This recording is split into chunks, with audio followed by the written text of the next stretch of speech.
Communities all over the Bay Area have been modernizing their libraries. Now it's Pacifica's turn. Tonight on Pacifica Currents.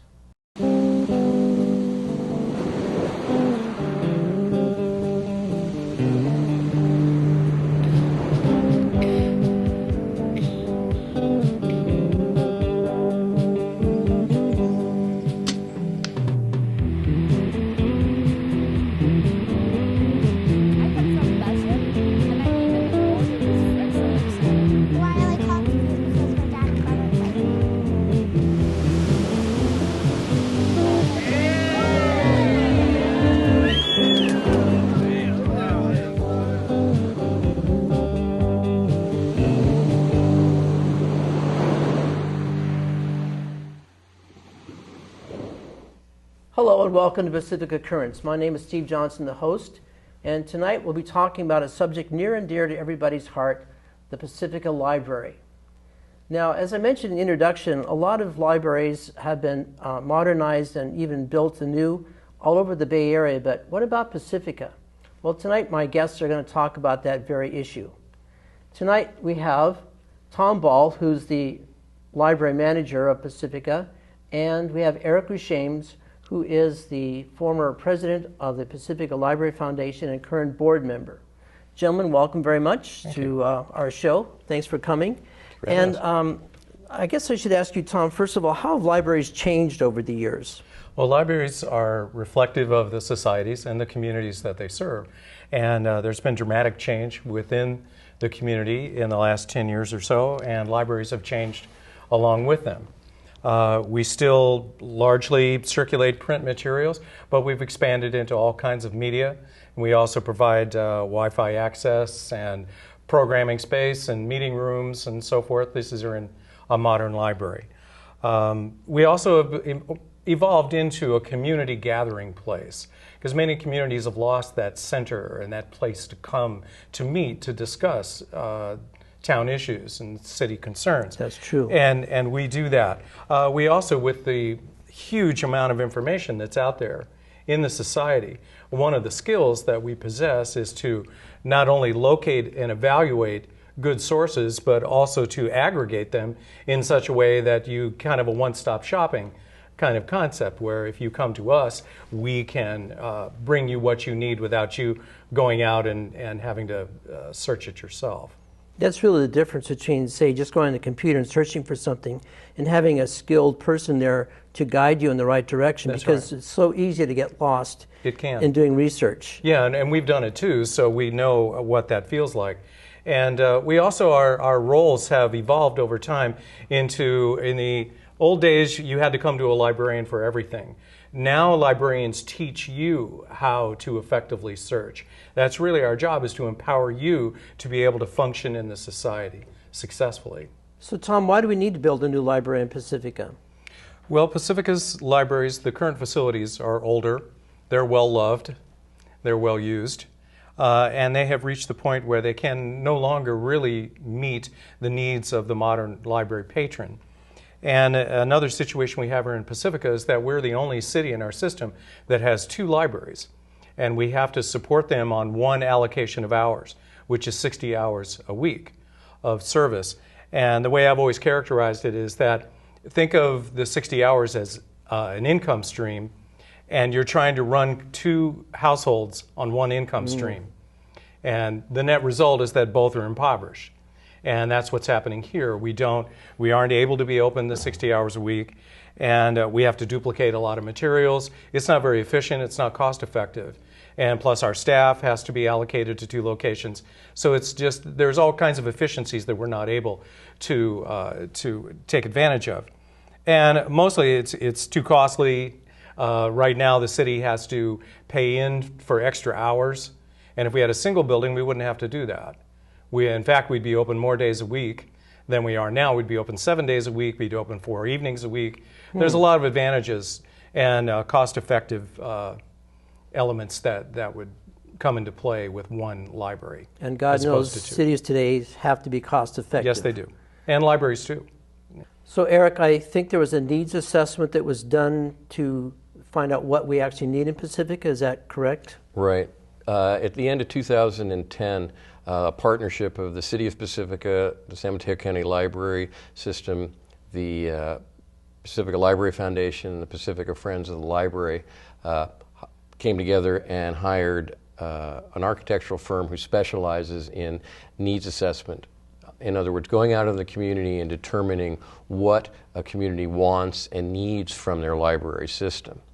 And that allowed us to compare Pacifica to other communities of a similar size and a similar, what they call the service population, because the libraries serve beyond the community, just the city boundaries.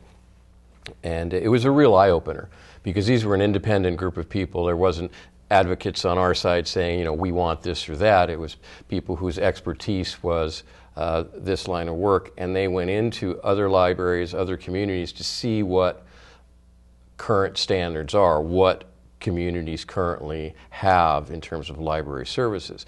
And probably to no surprise to anybody who's a library user, we were just terribly deficient in what we could offer because of our facilities. And virtually in every category, we have about 1/3 of what a similar sized community should have. And that's 1/3 the collection, 1/3 the number of computers, 1/3 the number of chairs, 1/3 the number of space, parking spaces. It was pretty disheartening. In fact, one of our council members, when at the presentation, commented that he was embarrassed by the level of service that we were able to provide for our community and how we needed to provide what other communities have. I recently went to the Belmont Library, and I was blown away by how many people were there, how many things are going on. The facilities were just so fresh and open and modern, and it made me feel like we have a library in a closet, basically. Well, and that's a pretty fair analogy, because one of the key pieces of when I say we have 1/3 of what we need, we also had about 1/3 the amount of space that we need. Our two existing facilities combined are a little over 10,000 square feet. For a city of our size, we should have 3 times that space. Wow. And that's a much bigger closet. So Eric, what was the city's response to this needs assessment? Well, when the city got it, their response was very positive, and we were very excited and encouraged by it, because they accepted the report and then directed the city manager to move forward with the next phase, which was design, conceptual design, and cost modeling, and to see what it would cost to build that library that the community asked for. And at the same time, they made a very big decision, and that was where to put the new library. And in conjunction with the Beach Boulevard development project, they selected the northeast corner of the site at Montecito and Palmetto for the new library. And then after that, we moved forward with the same partnership to the next phase and hired Group 4, a different architectural firm, to work on bringing together the design, the conceptual design for the facility, and of course identifying how much it was going to cost. Yeah, and why did you pick Group 4 again? We had an RFP through the county process and had, I believe, six firms submitted proposals, and they had a review committee, and they were selected as the best candidate for the job. They're a local firm. They're just over the hill in South San Francisco, and they've done many libraries in the Bay Area, have a lot of expertise and familiarity with that project process and with Pacifica too. Good. Yeah, one of the principals used to live here, so she knows the area, she knows the weather patterns. She knows, that's important. Yeah, she knows the community, so that was important. So she knows the library has to be warm. Yeah, and dry. Yeah. That's right. So how did the architectural firm come up with their design for the Pacifica Library? Well, I think Paul from Group 4 can probably do that best. Oh, all right. So let's have him do it. Let's watch the video. Let me tell you a little bit about the building and how it sits in the site, and actually how we designed the entire project. It will have a very strong presence in the community. It will be visible from the hills up above, from Highway 1, and from the beaches. Hi, I'm Paul Jamtgaard, project designer here at Group 4 Architecture Research and Planning. The new library will become the heart of Pacifica, turning an underutilized resource, the wastewater treatment plant, into a thriving connection between the ocean and pier and the Palmetto retail corridor. It'll have multiple transit options and parking to support them all. The entry plaza will act as an anchor for the southern end of the entire Palmetto retail corridor and provide a terrific transition into the library. In this entry plaza you see at the corner of Montecito and Palmetto, there'll be areas for cafe seating outside, there'll be pickup and drop-off areas, and special short-term parking for people who want to just drop off some books into the book drop. One of the first questions the design team had to confront was, how do we capture Pacifica's unique location sandwiched between the dramatic mountains up above and the coastline, and also reflect the unique offerings inside the library itself, all to express a civic landmark that will last over time. At the same time, we also had to balance the consideration of how to deliver on Pacifica's new green building ordinance of providing a LEED gold rated building. These challenges drove most of the design decisions and in effect shaped the building overall. While designing for Pacifica's strong weather conditions along the seaside warranted some thoughtful responses. For instance, the strong winds and the corrosive sea spray required that we come up with a cladding system that is both durable and attractive. The winds themselves, buffeting on the west side, leave the east side relatively protected, and that's where we were able to put large transparent windows to allow the people passing on Palmetto to see the things that are going on inside the building.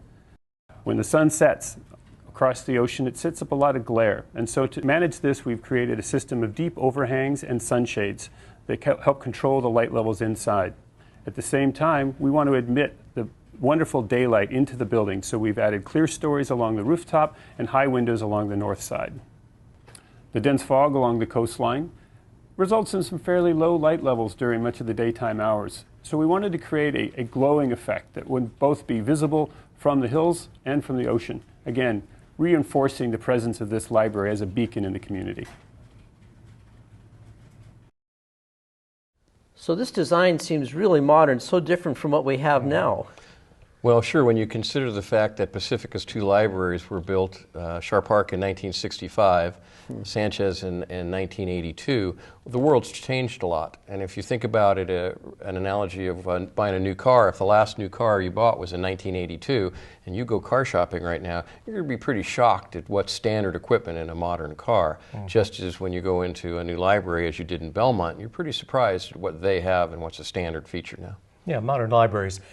Today they contain features that we just don't have here, like meeting rooms, group study rooms, a teen zone, you know, plenty of computers for people to use, the programming space that we need. Because there's a lot of programs that we would love to present here in Pacifica, but we just can't because we don't have the space for the number of people that would come to those programs. So we're missing out on that.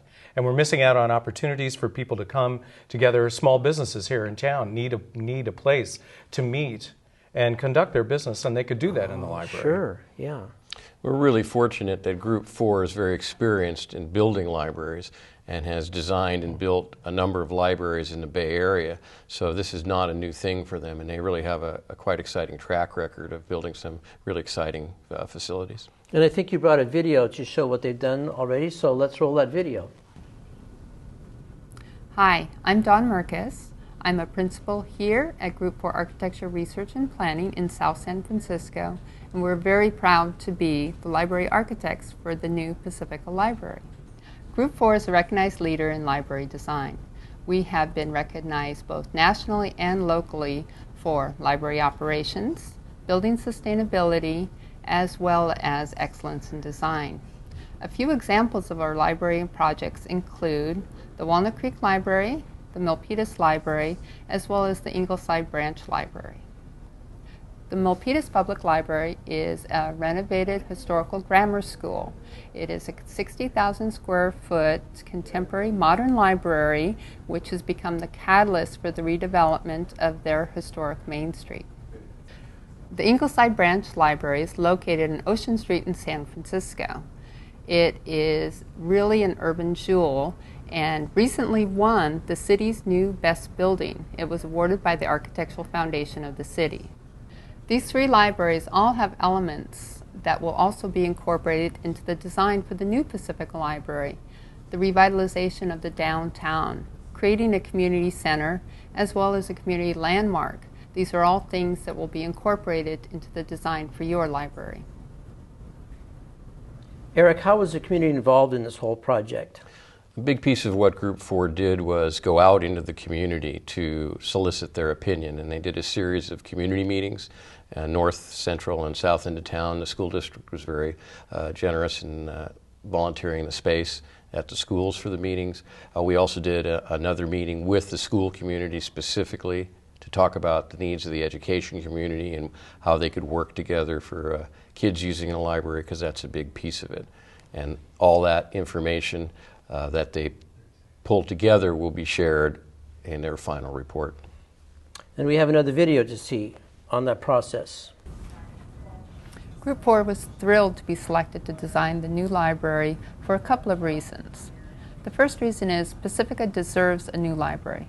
Pacifica is a passionate community, and we wanted to build on the work that was done during the needs assessment with the community to engage them in community charrettes. A charrette is a work-study session where we take the input for the community and integrate it into the design process. The second reason is Group 4 has excellent experience in designing new contemporary libraries, as well as positioning libraries for success. This new library will be more than just a library. It will be a civic center, it will be a community center, and it will be a destination. We feel like we're designing this library for our best friends. We understand the community, we know the environment, we know the opportunities. We've been working with the community and library staff to design the building to reflect the unique character and values of Pacifica. Well, this is going to be a big modern structure. It looks like it's going to be huge compared to what we had. So how is this going to fit into what the community needs? Well, it's based on what the community needs, and everything that's in it is reflective of what we've learned in the last couple of years from the needs assessment that was done 2 years ago, as well as this design process. So it has community space, which is a big piece of what we heard. It has a very large area for kids and lots of different space for story time, for activity, and it's a safe space in the library too that's not accessible. It's on, in fact, a different level completely from the adult collection. So it really provides for a great experience for kids. There's a teen area, which is something that we don't have at all now. That allows dedicated space for young folks to come. There's the adult area. There are community meeting rooms that will allow us programming that we currently don't have. And it's flexible space, so it can be small group rooms or large group meetings. That's a great idea. And it'll be accessible from outside the building. There'll be essentially a separate entrance so that it will be usable at a time when the library isn't open. Because you'll have the two-story building and then parking below it, which will really make for just a facility that, we hope to be just as stunning as your experience in Belmont, and that will act as a cornerstone for the whole development, redevelopment of the Palmetto Corridor and the new Beach Boulevard development. And as Eric mentioned, we have the teen space that we want to provide that we don't have now. And the other thing is libraries have been moving more into the realm of content creation, which means that having the community come in and create content in the library rather than the library just merely providing it, now you can come and create it. And one of the features that we really want to build into this library is a digital lab for people to come in and do projects, create things that then they can give out to the larger community. That's fantastic. Yeah, so I mean, overall, we'll be able to provide more services, better programming. We want to bring the bookmobile up here for the more remote areas here in Pacifica. So we're really excited about the potential of what we can do. And perhaps we can use this next video to have Paul show us exactly what the library could look like inside. Oh, that's exciting. Let's take a look. When people arrive to the new library at the entry plaza, they'll be greeted with a large double-height glazed space that enters into the building's lobby. Inside the lobby, there'll be seating areas, maybe even a cafe. but it'll provide a nice extension of the retail experience coming down Palmetto and entering right inside the building. Once inside the building, there's a convenient book drop and pickup for people's reserved books. And then there's also the staircase and elevators leading up to the second floor. Once inside the building, and find the children's area, which takes up the whole southern half of the building that has children's work study places, family spaces, story time areas, and a new activities room for kids to be able to do things beyond just reading and hearing stories, but they'll be able to do real activities with arts and crafts and things. Also on the first floor, there'll be public access computers, new collections of media, and new releases from the library. If you come upstairs, you'll be able to see all the things laid out in front of you. You'll be able to see the young adults area in the south side, you'll see the adult collection, and you'll also see the large multipurpose rooms available for large meetings, or they can be divided into small classes or smaller meetings themselves. The young adults area on the second floor is a destination tailored to the needs of Pacifica's young people. It'll have spaces for them to study in groups, or acoustically isolated group study spaces for them to really get down to work. In addition to the abundant walk-up computer stations for the teens, there's going to be a new multimedia lab that will provide state-of-the-art technology and spaces for the teens and members of the community to create original digital content, whether it be for studies in creating a new report in school or community members to create their own productions. Visitors to the adult area will be greeted with a much larger collection of books and periodicals, and also sweeping views to the Pacific Ocean all the way down to Pedro Point. One of the most important features of the building's overall design is the flexible operational modes that we've integrated into the entire building's layout. For instance, if a meeting in the community room should go on after library hours, they can still make use of the library and have access to the parking. This allows a much more efficient use of staff in the library, optimizing the expense to operate the entire facility. By providing so many diverse resources and amenities in one well-organized facility, the new library will become a true centerpiece for the entire community and for all Pacificans. So what are the next steps in making this dream come true? Well, Group 4 is going to be doing a presentation to the City Council in a study session on August 14th, when they will present the draft of their final report. And then after that, we're hopeful that the City Council will then move forward to the next phase, which is to focus on finding the funding streams for the building, for the new building. Very important. Well, it's really where the rubber meets the road, and it's obviously going to cost a lot of money. We're fortunate in that the city owns the land, so that there's no expense for land. And the city, maybe it would be helpful to talk about how the partnership works. The city's responsible for the facility, for the actual building and maintaining it. And the county library system provides the collection, the operation, and all the ancillary support for it. But the city, and they've been very helpful in the funding these steps of the study, but when it comes down to actually building the building, it will be the city's responsibility. Now we've got the two existing sites that can be sold, and the proceeds can only be used to fund a new library.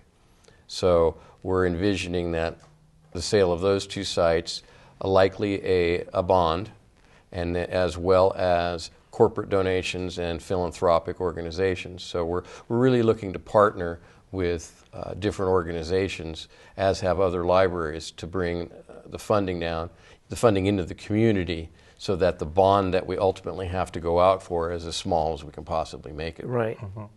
Unfortunately, right now, the State Library does not have any construction bonds planned at this time, so we can't take advantage of that. But there are lots of corporate and philanthropic grant opportunities for us to take advantage of, and we intend to pursue all of that. It's an opportunity.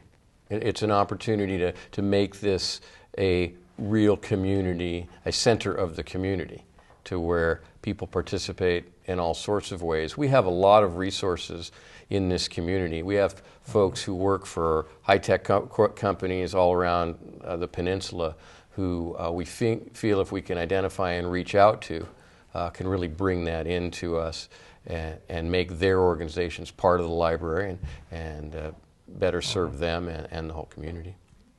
And it's all for a very good cause.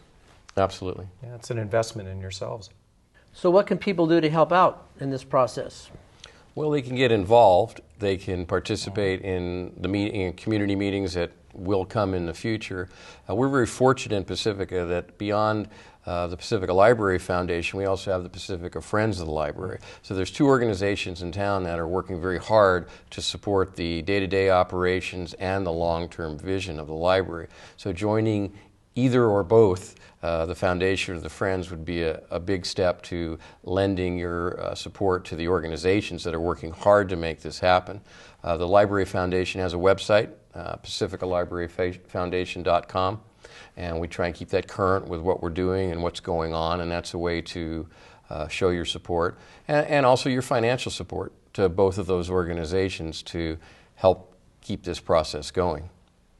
And I suppose people coming to city council meetings to support the library would be a good thing too. Yes. Absolutely. I mean, not just at meetings, but letting their council members know that to support the decisions that the council has done. We're very fortunate that the council has been completely supportive of this project, and we hope that future councils will be equally supportive. So absolutely, we'd love the community members to make sure they talk to current council members and prospective council members and make sure that they hear their voice, that this is a priority, this is something, it's a big challenge. As I've said many times, if it was easy, it already would have been done.